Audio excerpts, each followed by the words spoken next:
Term దృష్టిలో పెట్టుకొని ఈ రాష్ట్రాన్ని ఏ విధంగా మళ్ళీ అందరం కలిసి అభివృద్ధి చేయాలనే విషయాలన్నీ కూడా ప్రజలకు వివరించాలనే ఉద్దేశంతోనే నేను ఈరోజు రిప్లై ఇస్తున్నాను.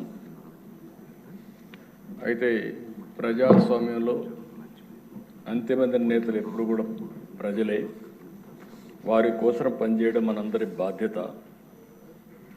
మొన్నటి ఎన్నికల్లో ప్రజలందరూ ఒక మహా ఉద్యమంలా, పెను విప్లవంలా 45 సంవత్సరాలుగా నేను అనేక ఎన్నికల్లో పోటీ చేశాను. కానీ మునుపెప్పుడూ చూడని చైతన్యంతో ఓట్లేసి మమ్మల్ని గెలిపించారు.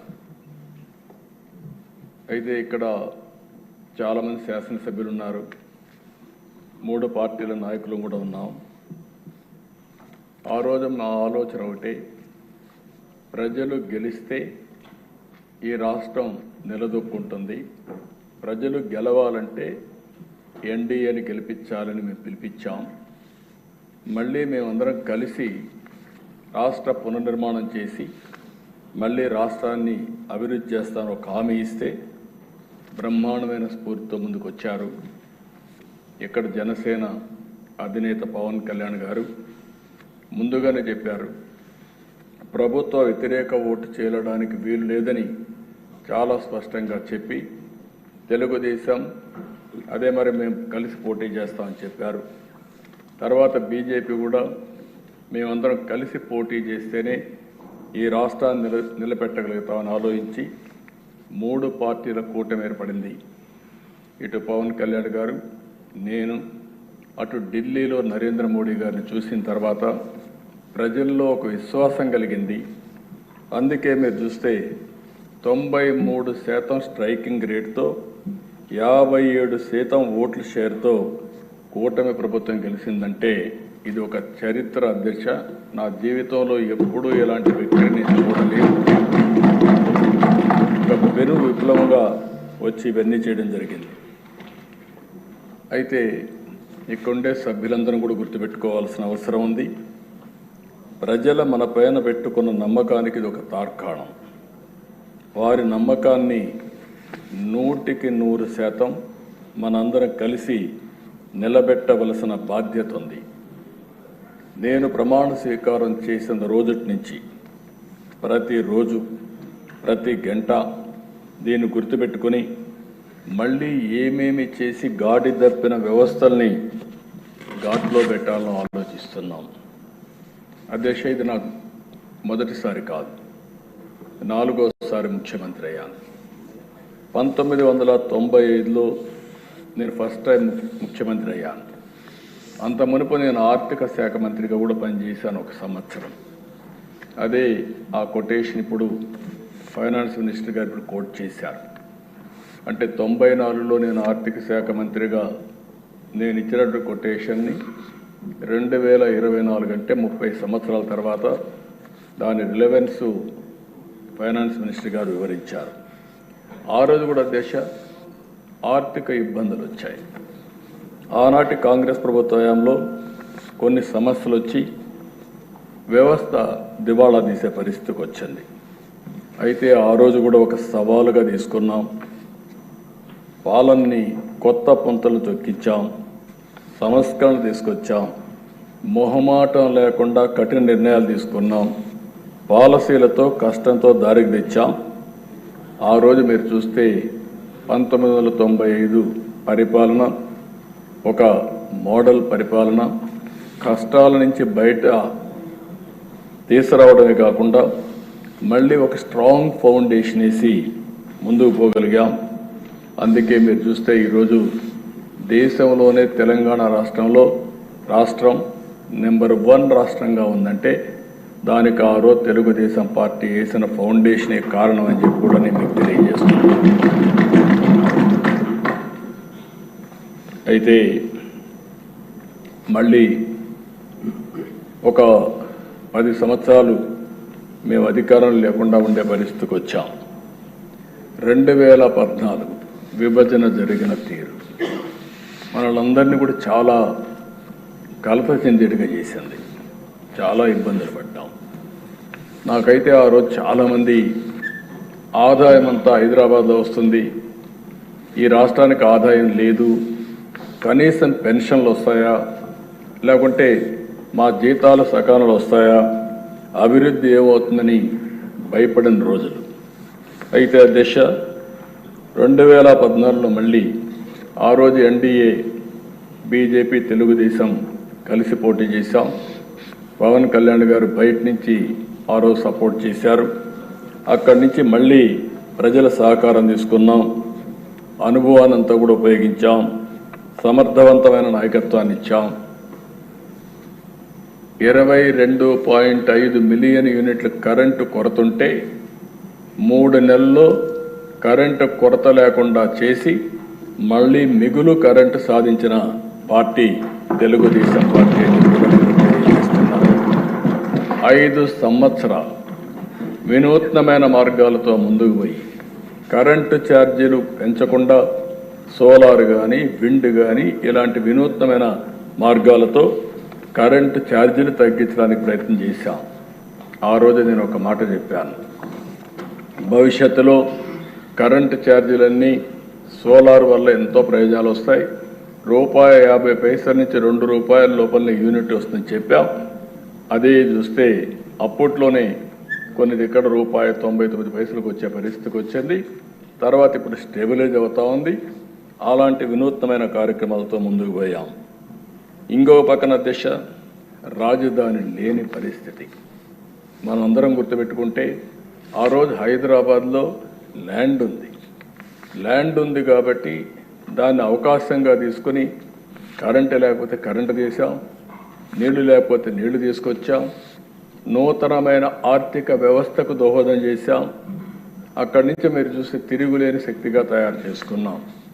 ఇక్కడికి వస్తే ల్యాండ్ లేకపోతే ఆ రోజు నేను ఆలోచించి ఇక్కడే నారాయణ గారిని ఆ పని మీదనే పెట్టి ఆ రోజు 33,000 ఎకరాలు, 29,000 మంది రైతులు ఒక్క లిటిగేషన్ లేకుండా స్వచ్ఛందంగా ముందుకొచ్చి ల్యాండ్ పూలింగ్లో ₹1 ఖర్చు పెట్టకుండా ఇచ్చారంటే అది నమ్మకం, విశ్వాసం. ఒక నమ్మకంతో ఇచ్చారు. ఆ 33,000 ఎకరాల భూమి గవర్నమెంట్ భూమిని కలుపుకుంటే దగ్గర 55,000 ఎకరాల భూమి వచ్చే పరిస్థితికి వచ్చింది. దాంతో మీరు చూసి ఇలాంటి వినూత్నమైన కార్యక్రమాలు మనం పోలవరం 72% పూర్తి చేశాం.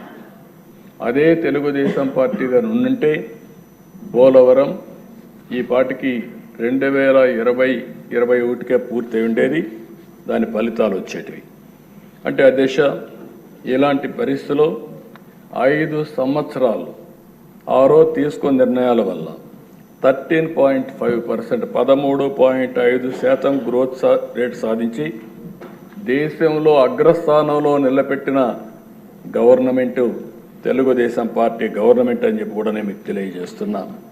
పథకాలు, పెట్టుబడులు, పాలసీలు, బెస్ట్ ప్రాక్టీసెస్ ఇవన్నీ కూడా దేశం దృష్టిని ఆకర్షించాం. అంతేకాకుండా అనేక విధాలుగా మళ్ళీ రాష్ట్రాన్ని గట్టెక్కించడమే కాకుండా ఒక నమ్మకాన్ని క్రియేట్ చేశాం. ఆ సమయంలో 2019 ఒక్క ఛాన్స్ అనే మాట చెప్పి, ఒక విధంగా చెప్పాలంటే మనం అన్నీ చేశామని మనం అనుకున్నాం. ప్రజలు కూడా ఇంకా ఏదో చేస్తాడు, ఒక ఛాన్స్ అంటున్నాడని చెప్పి అనుకున్నారు. ఓటేస్తే ఏం జరిగిందో ఒక్కసారి మనం చూస్తే ఆ దిశ ఇప్పుడు నేను రివీల్ చేస్తున్నా. ప్రజలు అర్థం చేసుకున్నారు కాబట్టి 93% స్ట్రైక్ రేట్ ఇచ్చారంటే అది ఒక చరిత్ర, వాళ్ళు అర్థం చేసుకున్నారు. కానీ ఇక్కడికి వచ్చి మేము రివ్యూ చేస్తూ ఉంటే నాకు 4 నెలలు 5 నెలలు పట్టింది. ఒక్కొక్క రివ్యూకి పోతా ఉంటే నమ్మలేని నిజాలు బయట వస్తున్నాయి. మనం అనుకున్న దానికంటే ఎక్కువ విధ్వంసం జరిగింది. నేను ఆ రోజు చెప్పాను విధ్వంసం జరిగింది అని చెప్పాను. అంటే లోపల ఏం జరిగిందో నాకు తెలియదు, పేపర్లో వచ్చేటి చదివాం. దాన్ని బట్టి మాకుండే అనుభవంతో ఊహించుకున్నాం.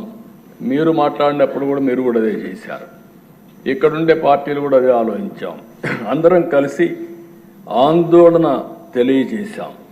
మనమైతే ఎక్కడికక్కడ అడిగాం, వైట్ పేపర్స్ అడిగాం, కడాన అకౌంట్స్ మనకెమ్మంటే మనకిచ్చే పరిస్థితి లేదు.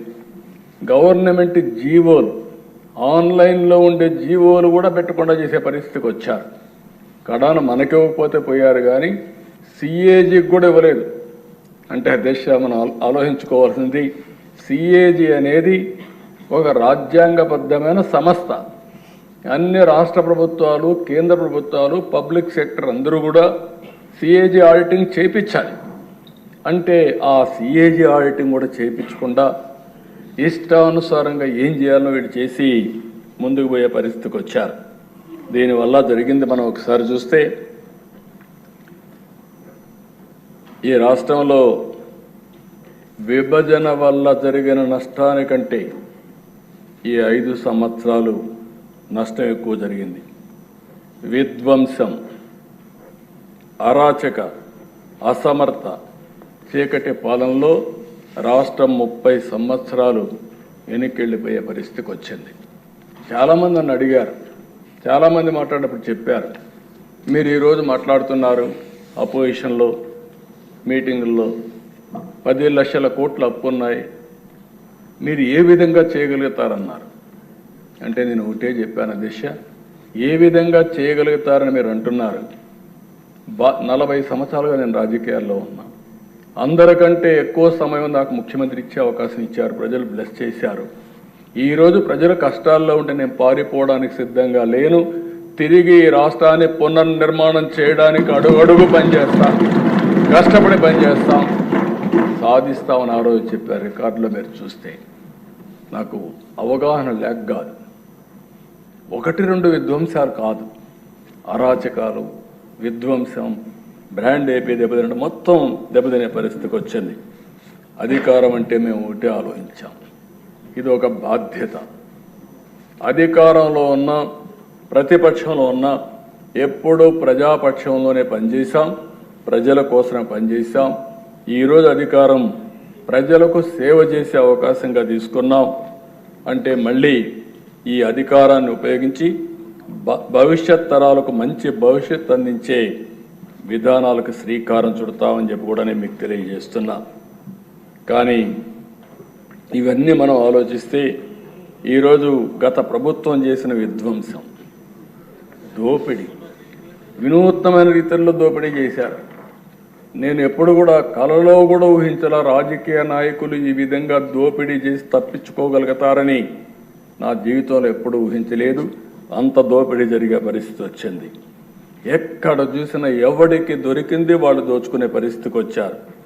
ఇంకో పక్క కక్ష సాధింపు, వ్యవస్థలన్నీ ఒక తప్పుడు పని చేయాలంటే వ్యవస్థలుంటే ఇమ్మీడియట్గా బయట వచ్చేస్తాయి. కాబట్టి వ్యవస్థనే నాశనం చేస్తే మనం అందులో ఏం చేసినా మనకేమీ తెలియదనే ఉద్దేశంతో అన్ని వ్యవస్థలు నాశనం చేశారు. ప్రజాధనాన్ని దుబారా చేసే పరిస్థితికి వచ్చారు. వ్యవస్థల దిశ మొత్తం నిర్వీర్యం అయిపోయినాయి. మామూలు 1-2 వ్యవస్థలు కాదు, అన్ని వ్యవస్థలు నిర్వీర్యమైపోయే పరిస్థితి వచ్చింది. 5 ఏళ్ల పాలనలో వాళ్ళు చేసిన తప్పులు, అప్పులు, పాపాలు, నేరాలు రాష్ట్రానికి శాపంగా మారాయి. ఆ రంగం ఈ రంగం అని కాదు, ఏ శాఖలో చూసినా సర్వం అస్తవ్యస్తం చేశారు.